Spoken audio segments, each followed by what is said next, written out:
greed. That won't get you anywhere. If you don't think you're a winner, you don't belong here. The Star Fantasy League Show puts you in control of your own team. Find out who to sit, who to start, how to play, and have your daily fantasy sports questions answered with your host, Jonathan Sprawn, and co-host Matthew Futter and Nick Steblenko. The Star Fantasy League Show is on the air now. Hello and welcome to the Star Fantasy League Show. I am your host, Matthew Futter, joined by my co-host Nick Steblenko, and it's great to be back on this lovely Monday. Well, while you threw up the right or the left hand, I'll throw up the right. All right. And complete it so that we have a full, in-your-face, ready-to-go opening to the show. I only half-assed it today a little bit. So. Sorry, yeah, no, I'll pick up the other ass. Okay. All right, fair enough. It is a big day here on the Star Fantasy League Show, of course, because we have the NHL Trade deadline. Yeah, and I know it's a big day. We had a big one last year. This year has been pretty hot so far. Yep. No major moves aside from maybe one or two. Depends on your opinion of them. But, yeah, it's going to be good. We'll get into it. Yeah, we'll talk about that in the second half of the show, and then we'll give you some lineups because we do actually have 3 hockey games on the schedule tonight as well. We just have to be careful about how the trades affect your lineups tonight. Luckily, with only 3 games on the slate, there shouldn't be too much to worry about. And with the trade deadline being a 3 p.m.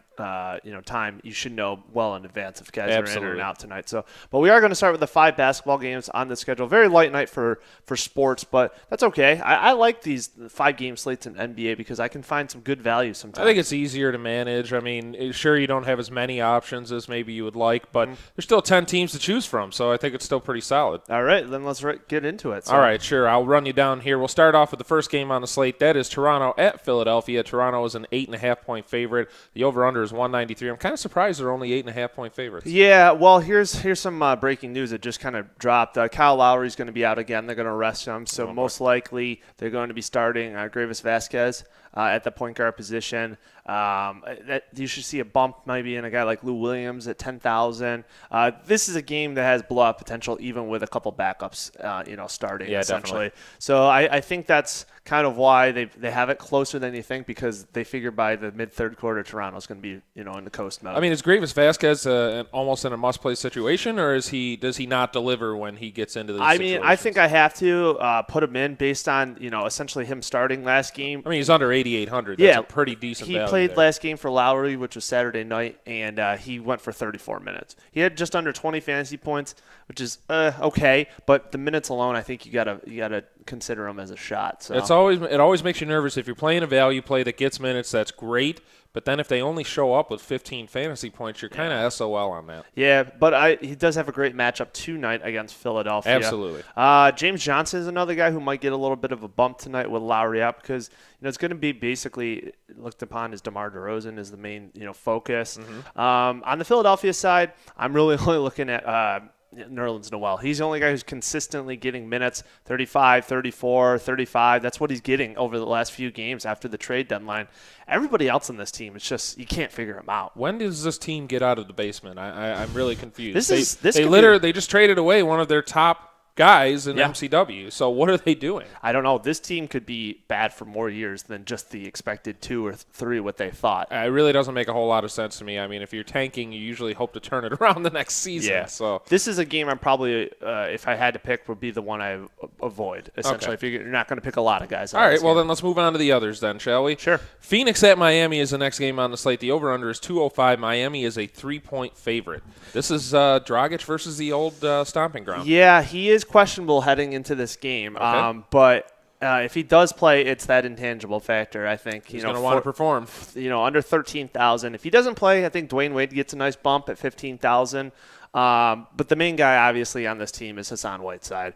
He's had 46, 32, 34 fantasy points over the last 3 games. I mean, yesterday he went for 24 rebounds, or last game, 24 rebounds. There's just nobody else on the team to compete with for the rebounds, and for the most part, he's just doing a great job. Yeah, he's fantastic. He's got a pretty good matchup. Alex Len's not the best defensive player, and he's not the best offensive player either, so he gets rebounds on both ends. A guy who you could consider very, very valuable, Henry Walker. He's at under 3 or just over 3,000. He's had 30 minutes per game the last 3 games. Okay. So if you're looking for minutes, that's a guy in a GP play you might take a chance with tonight. Now, well, what has he been able to do with those minutes? That is the big thing because, it's nice to get a full slate of minutes. That's important, and we talk about that in basketball all the time, how you can get rebounds and assists and steals and all those other things besides points to kind of bolster your score, but is he really producing? Well, last game was his worst game, but he went up against Atlanta, so he only had 5 fantasy points. Before that, against New Orleans and Orlando, he had 18.75 and 19.5. So that's great value for 3,000. And it's really knocking on the doorstep to really just blow it wide open. Yeah. So, I mean, if he gets a couple more buckets there, he probably should be approaching that 25 marker, and then you're way above value. Definitely. On the Phoenix side, I think Brandon Knight's going to be questionable tonight, so Eric Bledsoe is the obvious choice. And that's pretty much it. You could consider P.J. Tucker. He's had the minutes, but the production is not really there. Yeah, he's a roller coaster ride for the most part. Yeah. All right, let's go on to the next one then. Golden State at Brooklyn. Golden State is a 5.5-point favorite. The over-under is 208. Yeah, Golden State's coming off the tail end of a back-to-back playing in Chicago, or not Chicago yesterday, excuse me, but they are coming off a back-to-back. Curry could see time, be the top guy, obviously, but there is that blow-up potential against Brooklyn. Absolutely. I think Draymond Green might be the top guy for them tonight. It looks like they might sit Andrew Bogut tonight. Okay. So he should get an uptake. He's only at 16,000. He had 39 the last time he played Brooklyn. And anytime Bogut's out, he is really a big man presence down low. Yep. There's nobody else on this team that's really standing out like Draymond Green down low. No. And really, it's surprising given the fact that they have David Lee. Yeah. Yeah. On the Brooklyn side, I guess you could look at Joe Johnson. I'm not really a fan of him. It is a faster-paced game with the Warriors in town. And then, someone who's starting at the shooting guard position is Markel Brown. He's at 6,000, but his minutes are so inconsistent. I'm really not considering him. Some other people might be. Yeah, that's a tough one. That's a dicey one. Yeah, again, this is a game I might not consider as much as a couple of the other ones. All right, sounds good. Let's go on to we have 2 more here, so we'll go on to the next here. Yeah. The Clippers at Minnesota. Clippers are a 4.5-point favorite, and the over-under is 206. Yeah, again, the Clippers played yesterday. They played Chicago, excuse me, and they managed to pull out the win. Chris Paul went for 48 yesterday. Yeah, he went nuts. He's going up against Ricky Rubio. I think he could easily be the top guy tonight. Did you watch that game, by the way? No, I wasn't able to. The way that Chris Paul was moving in and out of the lanes, it was unbelievable. Without Derrick Rose there, Kirk Heinrich and Aaron Brooks are just not the same guys defensively. Definitely not. He made Aaron Brooks look very, very silly on a couple of plays. DeAndre Jordan, obviously, he had a huge game yesterday. He's just under 20,000. They're banged up on the front court. Pekovic is suffering from an injury again, so they'll probably start Jang and Garnett. Matt Barnes and JJ Redick are both questionable, so if that happens, Jamal Crawford gets a nice bump. Okay. I could even see Spencer Hawes, who is at 7,400. He had like 30 fantasy points yesterday. Yeah, the one thing about him though is that he doesn't tend to really get under the basket too much. No, he's not really a big inside presence. But yeah, either way, 7,500 still a decent value. On Minnesota side, you could look at Andrew Wiggins. He had 42 minutes last game. Kevin Martin, if he gets hot. But the problem is LA is so good defensively. There's really not a lot of matchups. Rubio's had 34 fantasy points average over the last 5 games. Yeah, price is creeping up. But he's facing Chris Paul, one of the best defenders. He's more of a GPP play. You take a chance on him and you hope something happens. Yeah, sure. It's 18,000 though. You got to be willing to spend up. Yep. Anybody else from this game? Now let's move on to the last one before the break. Last one is New Orleans at Dallas. Dallas is an 8.5-point favorite. They're really getting the favorite line in all of these, and then a 198 over/under. Well, I'll start with the Dallas side. They're just so deep, and they're such a consistent team. There's so many guys who can do a lot. It just broke that Tyson Chandler and Chandler Parsons are not going to be available tonight. Okay. So looking at their backups, maybe you see an option there. On the New Orleans side, until they get Ryan Anderson / mainly Anthony Davis back, of course, Tyreek Evans is the main fantasy scorer on that team, 16,000. Eric Gordon, 11,000. He has a decent matchup as well. You could look at it, especially now with Chandler out. Ashik at 11,000 might have a nice night as well. And I got my boy Jake up there as well. He's had 27 fantasy points average over the last 4 games with the injuries. I admitted to you that I watched basketball yesterday, and you said nothing. I know. You didn't take an advantage. You didn't slam it down. You watched my team too. Yes, I did. But I was looking for the loss. Yeah, that's what I was looking for. I appreciate that. Yeah, then the Cavs lost next after that. Yeah, that's what happens. All right, coming out of the break, it's time for some hockey on the Star Fantasy League Show. The Star Fantasy League Show. Information is key to being a successful fantasy team owner, and the guys have all the updated info you need right now. We are back on the Star Fantasy League Show. I'm your host, Matthew Futter, joined by Nick Steblenko, and I saw you looking at your computer. You're getting up-to-date stuff. Oh, absolutely. I mean, there's so many things going on right now in the NHL.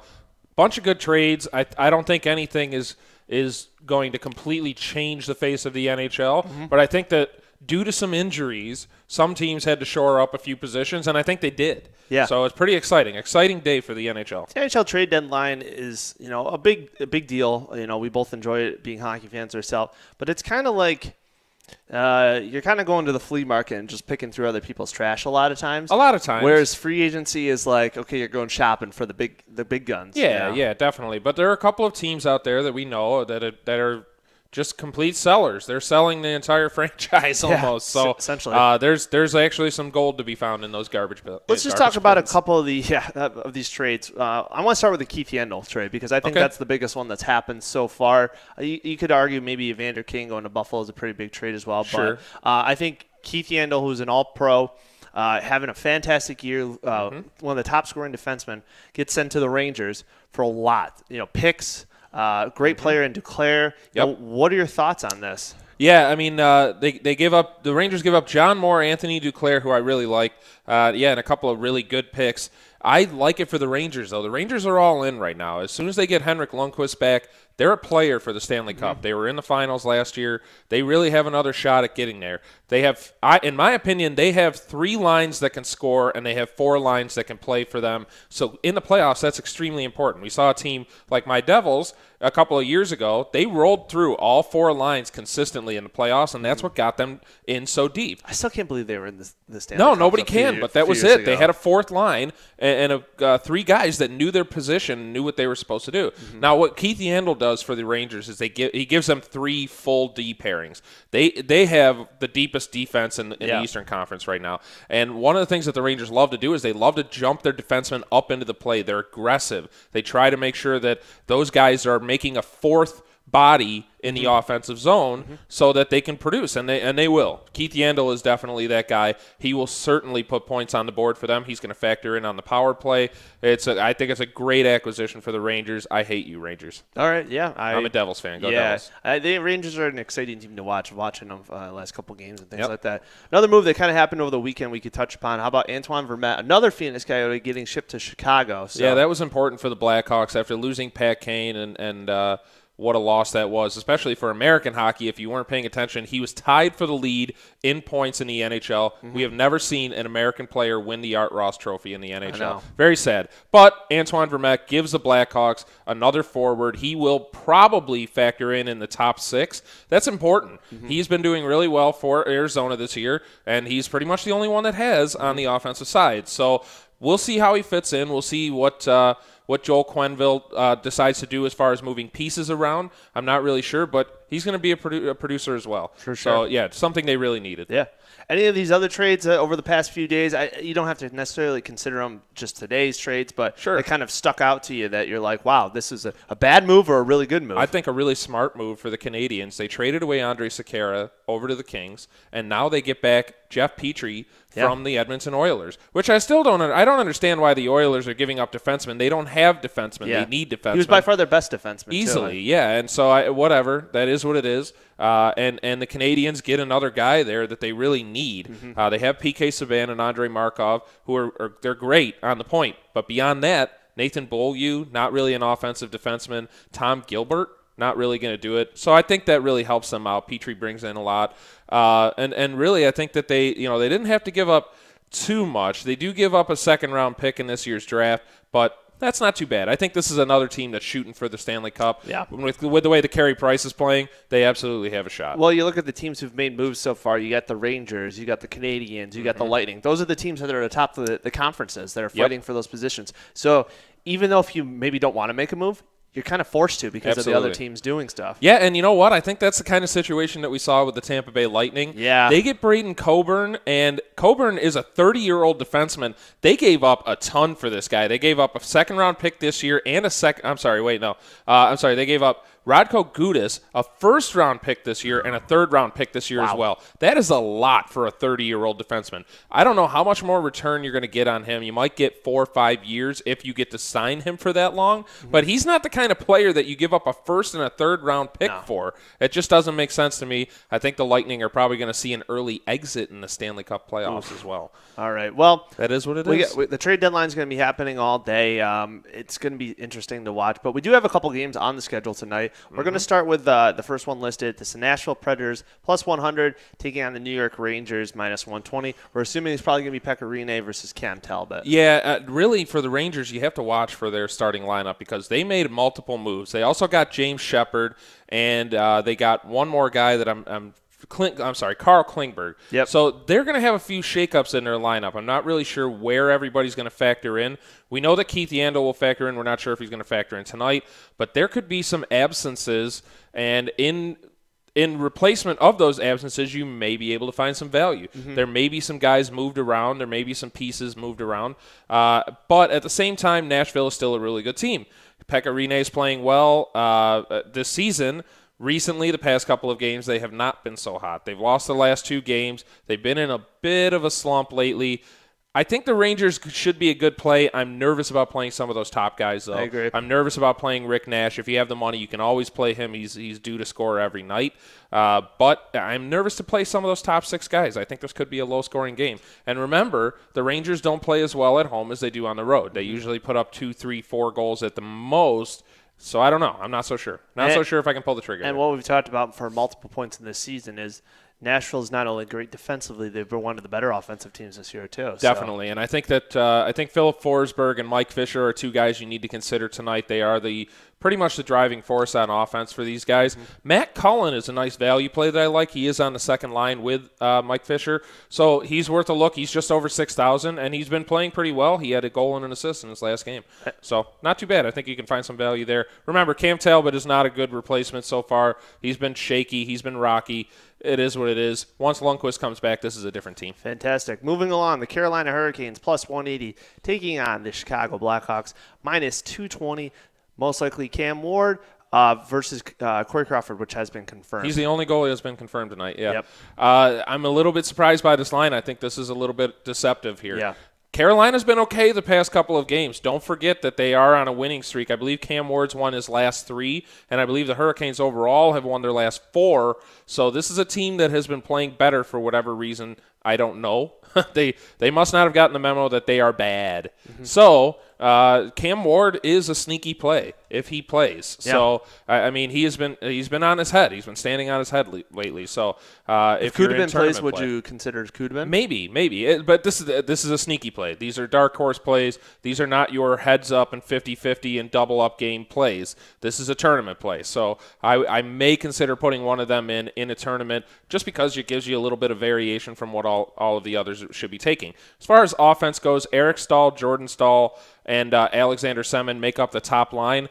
They're a value option. You can't guarantee anything on any given night. Eric Stahl obviously has the talent to put the puck in any night, but this hasn't been Carolina's year. So you have to be careful with them. Alexander Semin is an interesting one. He's just been off all year, and injuries have really, really set him back. So you have to be careful with those. All right, last game of the night, the Montreal Canadiens minus 120 with most likely Carey Price in net, taking on the San Jose Sharks plus 100. Anthony Niemi possibly. I wouldn't be surprised if Dustin Tokarski plays in this one, and I'll tell you why. San Jose has been god-awful lately, and I am so happy that they are. Really. I just really want them to tank right now so we don't have to see another pathetic playoff exit. They've been, I think they're 2-7-1 in their last 10. It's just brutal. So Montreal is a great play tonight. I think they should be favored by more than 120. I think it should be more like 160 or 180. Wow. If Carey Price is in net, I think he is an obvious choice for your head-to-head games and your double-ups. He has been fantastic. He is the front runner for the Vezina Trophy, and for good reason. He has a 188 goals against average, and get this, 940 is his save percentage. That is insane. Folks, we could be seeing a pretty damn historic season from Carey Price. Definitely. We haven't seen something like this competing in a while. with Rinne for that spot. Okay, quick prediction. Guy you think might get traded before the trade deadline. Oh, jeez. Crap. You're putting me on the spot. All right, I'll give you that after the break. Dion Phaneuf. All right, that's what I was going to say. That's what I wanted to say. All right, coming out of the break, we're going to give you our winning lines for both NBA and NHL on the Star Fantasy League Show.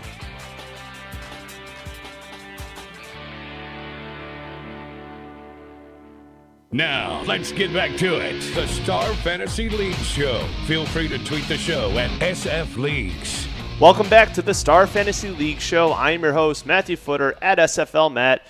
Nick Steblenko is my co-host, at SFL Nick. You can also tweet us, like the guy said, at SF Leagues. Like that guy, he just loves to say stuff and I know. do things. I got to apologize. I don't mean to put you on the spot before it, but I just wanted to see what your quick reaction was. Yeah, no, I'm not very quick apparently, and that is what it is. No, the reason I said Dion Phaneuf too, the Leafs are in free fall mode, and they are just fire sailing the heck out of their team. That's because they're tanking towards the #1 pick, folks. And if you think that they're not, you're crazy. I'm not crazy. I may be the conspiracy theorist, but you're the crazy one. Yeah, well, I'm kind of crazy, so. Go Buffalo. They need it, okay? Yes, they deserve it. Thank you. They deserve that. All right, let's get into our lineups tonight. Remember, you can put these in at starfantasyleagues.com. Anytime we give them to you, we give them to you pretty much on a daily basis. And that's what we try. Yeah. We got basketball. We got hockey. We just launched this past weekend. I know. Baseball, season long, and of course daily as well. You can get prepared for daily by doing season long mock drafts. It looks fantastic too. The guys have done a fantastic job. Get in, get it done. It's great. We'll be touching on baseball over the next few weeks for sure, giving some previews left and right about teams, players, things like that. But let's talk about sport that is happening tonight. We're going to start with my NBA lineup. Of course, 3 guards, 3 forwards, a center, and utility. I'm going to go with Chris Paul as the top guy tonight. I think he's going to have a fantastic matchup going up against Minnesota, who can't really defend anything. He's at 21,000. My other guards are going to be Eric Gordon at 11,000. I think he's got great value. Missing those big guys still. It's kind of him and Tyreek Evans running that show. Fair enough. And then I'm going with Henry Walker from Miami. He's taking a chance. He's at 3,000. He's in that starting lineup, getting some minutes. So you got to take a chance somewhere tonight. My forwards are going to be James Johnson from Toronto at 10,000 because especially with Lowry being out, I think he gets a little bit of a boost. Okay. Draymond Green, who I mentioned as well, especially without Bogut at 16,000. And Nerlens doing well because he's the only guy who gets over 30-plus minutes. So I had to fit someone in based on his salary there. My center is going to be Hassan Whiteside. I play him pretty much every game. Yeah, you got to have him now. Yep, and my utility is going to be Vasquez, actually. Okay, getting the start tonight. So I like that chance. I think he should be good, and he's not the focus, but, hey, you got to take a chance. 5 games on the slate. You got to do what you got to do. Yeah, so let's jump into NHL. We got a couple minutes left. And all right. Yeah, same situation here with 3 games on the slate. I mean, you really have to be crafty. You have to consider the contest, figure out which contest you're going to be playing in. But let's see what I have here. You get 2 left wingers, 2 right wingers, 2 centers, 2 defensemen, a goalie, and your flex. So left wingers are going to be Chris Versteeg, who gets a boost with Pat Kane being out. I think he's moved up to the first line. That's huge. He's at 10,000. And Patrick Sharp, I like him as well, 10,000 also. They have to get some production somewhere. I went with some of the value guys from Chicago tonight. 2 right wingers are going to be Philip Forsberg. I love Forsberg's matchup against the Rangers. I know that Cam Talbot is in net, and Cam Talbot cannot stop the puck. I'm surprised they haven't gone back to Skapski. Yeah, I mean, hey, he's young. They got to preserve him. They got to figure out what the best choice is. Yeah, it's probably not the best option against Nashville tonight, for sure. All right, and then the other right wing I have is Brendan Gallagher, who's been playing really well for the Canadians. I really like the Habs against the Sharks tonight, so he's at 11,000. Not too bad. He's been playing really well lately. 2 centers. I have 2 value options at center. I think you're going to find a lot of them at center tonight. Matt Cullen is one for Nashville. He's at 6,300, and then the other is Lars Eller. He's on the second line for Montreal as well. So they shook things up. I think that's to our benefit. Defenseman, I'm going to go with Shea Weber. I love Shea Weber. He's at 12,000. I think he has a $14,000 valuation. And then I'm going with Nathan Beaulieu. He's at 4,100. So he sees a little bit of a boost. I don't think you're going to see Petrie in the lineup tonight.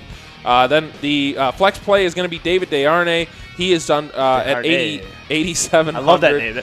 And they got some great French-sounding names that are – the guys may not even be French-Canadian, but they just sound like the Canadian players. And then my goalie's Corey Crawford. I think that they do have a really solid matchup against Carolina, regardless of the fact that Carolina's goaltending has been stellar. All right. You can put those winning lineups in tonight on StarFantasyLeagues.com for both NBA and NHL. Like we said, we got season-long baseball starting soon, and Nick, I just want to say I'm very happy today. It's NHL Trade Deadline. Yeah, I know. It's exciting. It's like Christmas, or second Christmas. Second Christmas. Stay tuned tomorrow for the Star Fantasy League Show. Take it easy.